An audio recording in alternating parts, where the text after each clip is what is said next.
قرآن مجید کے اندر پیغمبروں کی بد دعا کا بھی کہیں نہ کہیں اللہ تعالیٰ نے تذکرہ کیا ہے۔ پارہ نمبر 29 کے اندر سورہ نوح کے اندر حضرت نوح علیہ السلام کے بد دعا کا تذکرہ بھی موجود ہے۔ حضرت نوح علیہ السلام کے علاوہ جب آپ دوسرے پیغمبروں کو دیکھیں گے تو ان کی بد دعا کا بھی تذکرہ اس کے اندر موجود ہے۔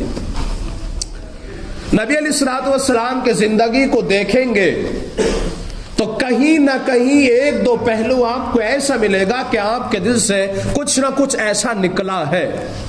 اس کا مطلب یہ ہے کہ دعا اور بد دعا کا انسانی زندگی میں بہت اہم کردار ہے۔ آپ اس سے اندازہ لگا سکتے ہیں کہ ہم میں سے ہر شخص اس بات کو بخوبی سمجھتا ہے کہ کسی کی بد دعا اور دعا کا اثر ضرور ہوتا ہے۔ اس لیے ہم لوگ جو ہماری نظر کے اندر معزز ہوتے ہیں، محترم ہوتے ہیں، مکرم ہوتے ہیں، باوقار شخصیات ہوتی ہیں، بزرگ ہوتے ہیں، علماء ہوتے ہیں، ائمہ حضرات ہوتے ہیں، ہم ان سے اپنے لیے دعا کے لیے کہتے ہیں۔ یہاں تک کہ بعض لوگ اپنے بیماروں کو دعاؤں کے لیے کہتے ہیں کہ فلاں صاحب بیمار ہے، برائے مہربانی آپ ان کے لیے دعائے شفا فرما دیجیے۔ بعض لوگوں کا انتقال ہو جاتا ہے، انتقال کے بعد میں دعائے مغفرت کرائی جاتی ہے۔ آدمی ابھی زندہ ہی ہے، وہ اپنے لیے دعا کراتا ہے اور کہتا ہے کہ ہمارے لیے فلاں کام کے لیے دعا کر دیجئے۔ اس کا مطلب یہ ہے کہ دعا اثر رکھتی ہے۔ اس لیے ہم والدین سے بھی اسی بات کا تذکرہ کرتے ہیں کہ آپ ہمارے لیے دعا کیجئے۔ کسی صاحب نسبت بزرگ کے پاس جا کر، کسی اللہ والے کے پاس جا کر اس کی جوتیاں سیدھی کرتے ہیں اور اس کو ایک گلاس پانی دینے کی کوشش کرتے ہیں، اس کی ٹانگیں دباتے ہیں، اس کی خدمت کرتے ہیں، اس کی خدمت میں آنا جانا لگا رہتا ہے، اس بنیاد پر شاید کہ اس کے دل سے کوئی دعا ہمارے لیے نکل جائے اور اللہ تعالیٰ اس دعا کو اپنی بارگاہ میں قبول فرما لے۔ اس کا مطلب یہ ہے کہ دعا اثر رکھتی ہے۔ چنانچہ نبی علیہ السلام کی زندگی سے یہ ملتا ہے کہ آپ نے مختلف اوقات کے اندر دعا فرمائیے۔ چنانچہ ایک صحابی رسول ہے ابو سعید خدری رضی اللہ تعالیٰ عنہ، غالباً یہی صحابی ہے جن کے یہاں پر نبی علیہ السلام مہمان ہوئے۔ کیا ہوا اس مائک کو؟ اچھا چل رہا ہے۔ ابو سعید خدری رضی اللہ تعالیٰ عنہ غالباً یہی صحابی ہیں جن کا یہاں آپ صلی اللہ علیہ وسلم مہمان ہوتے ہیں۔ آپ صلی اللہ علیہ وسلم تشریف لے جاتے ہیں ان کے یہاں پر اور آپ صلی اللہ تعالیٰ علیہ وسلم کو یہ کھانا کھلاتے ہیں۔ کھانا کھلانے کے بعد میں آپ صلی اللہ علیہ وسلم نے ان کو باقاعدہ نصیحت فرمائی اور فرمایا کہ تمہارا کھانا صرف اہل تقوی کھائے، آپ کا کھانا پرہیزگار لوگ کھائے، آپ کا کھانا نیک لوگ کھائے۔ یہ آپ صلی اللہ علیہ وسلم باقاعدہ ایک دعا دیتے ہیں ابو سعید خدری رضی اللہ تعالیٰ عنہ کو، چونکہ کوئی اگر نیک آدمی آپ کا کھانا کھائے گا تو اس کھانے کی وجہ سے جو طاقت جسم کے اندر پیدا ہو جائے گی، اس کے ذریعے سے وہ دینی کام کرے گا جس کا ثواب اللہ تعالیٰ آپ کو عطا فرماتا چلا جائے گا، چونکہ اس کا تو کام ہی یہ ہے۔ آپ کا کھانا کھا کر کا جو اس کے جسم کے اندر انرجی اور پاور اور طاقت اس کے جسم کے اندر آئے گی وہ اللہ کی عبادت میں لگا دے گا۔ اس لیے اللہ کے نبی علیہ السلام نے مختلف اوقات میں صحابہ اکرام رضوان اللہ تعالی علیہم اجمعین اور صحابیات کو دعاؤں کا اہتمام فرمایا ہے کہ آپ مختلف وقتوں میں دعا دیا کرتے۔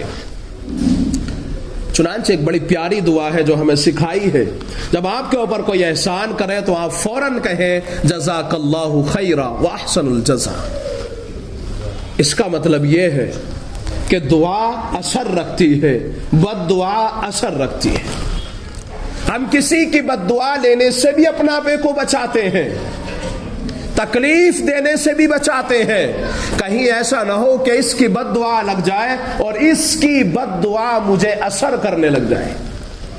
چنانچہ یہ جو دعا کا مسئلہ ہے، لوگ زبانی دعا کراتے ہیں کہ فلاں صاحب دعا کر دیجئے، اصل دعا یہ ہے کہ آپ کے جانے کے بعد اس کا دل اس دعا کو ظاہر کر دے۔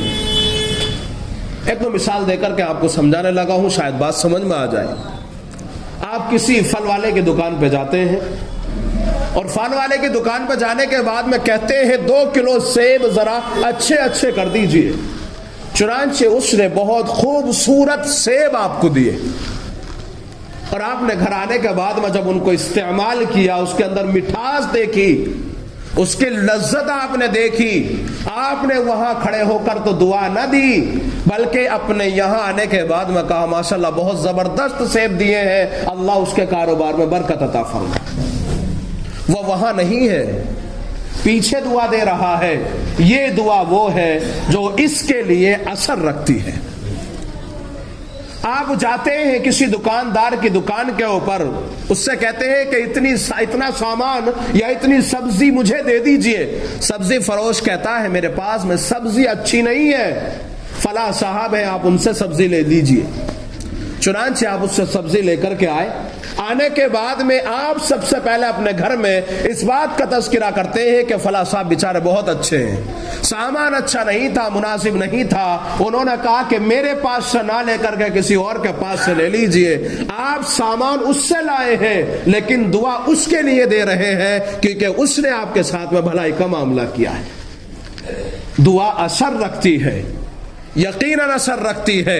اسی بنیاد پر تو آپ نے غیبی دعا آپ نے اس بندے کو دی ہے جس کے پاس آپ موجود نہیں ہے، غیبی دعا اس کو دے رہے ہیں. یقیناً یہ دعا اثر رکھتی ہے. چنانچہ ایک بندہ جس سے آپ فروٹ لے کر کے آئے، آپ کہیں کہ اچھے فروٹ دے دینا. فروٹ جب لے کر کے آئے، گھر آنے کے بعد میں دیکھا سیب اندر سے گلے ہوئے، سڑے ہوئے. آپ نے وہاں بد دعا تو نہ دی لیکن یہاں ضرور دیں گے کہ دھوکہ کر دیا اس نے میرے ساتھ میں، اور اگلی مرتبہ بھی نہیں جائیں گے، 4 کو اور بتائیں گے. آپ یقین جان لیجئے آپ کے دل سے کہیں نہ کہیں کچھ نہ کچھ ہلکی سی صحیح بد دعا ضرور نکلے گی. بد دعا بھی اثر رکھتی ہے، خالی نہیں جاتی. چنانچہ بزرگوں کا یہاں اس کا بڑا اہتمام رہا ہے، اکابرین کے یہاں بڑا اہتمام رہا ہے. اس لیے تنہائی سے بہتر علماء کی صحبت کو قرار دیا ہے، بزرگوں کی صحبت کو قرار دیا ہے. یقیناً آپ کو کوئی فائدہ ظاہری طور پر نظر نہیں آ رہا ہے لیکن صحبت کا اثر اللہ نے ضرور رکھا ہے.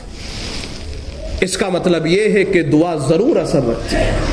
میرے بھائیوں، ہمیشہ دعا لینے کا اہتمام ضرور کیا کرو، کسی کو تکلیف نہ پہنچایا کرو. یقیناً وہ آپ سے کمزور ہوگا، سامنے بد دعا تو نہیں دے سکتا لیکن تنہائی کی اس کی بد دعا آپ کی نسل کو تباہ کر سکتی ہے، آپ کے ایمان کو چھین سکتی ہے، آپ کی زندگی کو بیکار کر سکتی ہے. آپ نے نام سنا ہوگا سعد ابن ابی وقاص رضی اللہ تعالیٰ عنہ. سعد ابن ابی وقاص رضی اللہ تعالیٰ عنہ عشرہ مبشرہ میں سے جن کو اللہ کے نبی علیہ السلام نے دنیا میں خوشخبری دی ہے. وہ 10 صحابہ ہیں جن کو آپ نے دنیا میں جنت کی بشارت دی ہے، ان میں سے ایک سعد ابن ابی وقاص رضی اللہ تعالی عنہ ہے. سعد ابن ابی وقاص رضی اللہ تعالی عنہ وہ صحابی رسول ہیں جنہوں نے شروع میں ہی اسلام قبول کر لیا اور پیارے نبی صلی اللہ علیہ وسلم کی زندگی سے بڑا فائدہ اٹھایا. چنانچہ نماز بھی اللہ کے نبی علیہ السلام سے سیکھی. آپ صلی اللہ علیہ وسلم نے ہر رکن پہ ان کی حفاظت فرمائی کہ بھئی نماز ایسے پڑھنا ہے، رکوع ایسے کرنا ہے، سجدہ ایسے کرنا ہے، اتحیات میں اس طرح بیٹھنا ہے، تشہد اس طرح پڑھنی ہے. پوری نماز حضور اکرم صلی اللہ علیہ وسلم سے سیکھی ہے. کس نے؟ سعد ابن ابی وقاص رضی اللہ تعالیٰ عنہ نے. صحیح بخاری میں اس واقعے کو نقل کیا ہے امام بخاری رحمۃ اللہ علیہ نے. سعد ابن ابی وقاص رضی اللہ تعالیٰ عنہ وہ واحد صحابی ہے جس کے بارے میں حضور اکرم صلی اللہ علیہ وسلم نے ارشاد فرمایا، سعد تیرے اوپر میرے ماں باپ قربان ہو. آپ اندازہ لگا سکتے ہیں اس سعد کا کیا حال ہوگا جس کے بارے میں میرے نبی کہہ رہے ہو سعد تیرے اوپر میرے ماں باپ قربان ہو. وہ واحد صحابی ہے سعد ابن ابی وقاص رضی اللہ تعالیٰ عنہ. آپ کا مقام کتنا بڑا ہوگا جس کے بارے میں امام الانبیاء یہ ارشاد فرما رہے ہو، سعد ابن ابی وقاص تیرے اوپر میرے ماں باپ قربان ہو. آپ اندازہ لگائیے اس صحابی رسول کا جس کے بارے میں نبی علیہ السلام بیان فرما دے سعد ابن ابی وقاص تو جنتی ہے.